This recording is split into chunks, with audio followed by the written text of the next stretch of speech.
ప్రియ శ్రోతలకు నమస్కారం. ఈరోజు నేను చదవబోయే కవిత శీర్షిక పేరు గరికనై పుట్టాలని ఉంది. కవిత విందామా? ఆ 25 అంతస్తుల భవనాన్ని ఈ నగరం కొత్తగా పురుడు పోసుకుంటున్నది. ఆ 25 అంతస్తుల భవనాన్ని ఈ నగరం కొత్తగా పురుడు పోసుకుంటున్నది. రాత్రిపూట ఆ భవనం ఒక ఋషిలా తపస్సు చేస్తున్నట్లు అనిపిస్తుంది. అందులోంచి వచ్చే శబ్దాలు అది ప్రాణాయామము చేస్తున్నట్లు అనిపించేది. ఆ భవనం తయారైతే కొన్ని వందల కుటుంబాలు పక్షుల్లా వచ్చి వాలిపోతాయి. ఆ భవనం తయారైతే కొన్ని వందల కుటుంబాలు పక్షుల్లా వచ్చి వాలిపోతాయి. నగరమంతా ఇలాంటి ఆకాశహర్మ్యాలు ఎన్నో ఈ కాంక్రీట్ జంగుల్లో ముళ్ళ చెట్లై మొలుస్తున్నాయి. నగరమంతా ఇలాంటి ఆకాశహర్మ్యాలు ఎన్నో ఈ కాంక్రీట్ జంగుల్లో ముళ్ళ చెట్లై మొలుస్తున్నాయి.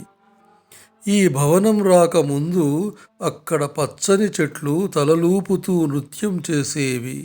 ఈ భవనం రాకముందు అక్కడ పచ్చని చెట్లు తలలూపుతూ నృత్యం చేసేవి. తాత ముత్తాతల కాలం నుండి ఆ మెరక భూమిలో జొన్నల వజ్రాలు పండేవి. ఒక దిగుడు బావిలో నీళ్లు ఎప్పుడూ మనుషుల పక్షుల దాహాన్ని తీర్చేవి. ఒక దిగుడు బావిలో నీళ్లు ఎప్పుడూ మనుషుల పక్షుల దాహాన్ని తీర్చేవి. తాతల కాలం నుండి ఆ భూమి తల్లి కడుపులు నింపేవి, ప్రాణాలు కాపాడేవి. రైతన్న బ్రతుకులు చల్లగుండేవి. ఇప్పుడు నగరమంతా విషపు పుట్టగొడుగుల్లా లేస్తున్న ఈ అపార్ట్మెంట్లకు బలి అయిపోయిన రైతన్నల జీవితాలు ఆగమాగమైపోయి, ప్రభుత్వాలు కొమ్ము కాస్తున్న ఈ పెట్టుబడిదారీ వర్గాల ల్యాండ్ బ్యాంకుల్లో నిక్షిప్తమై భూముల ధరలకు రెక్కలొచ్చి సామాన్యుడి స్వంత ఇంటి కల గగనమాయి.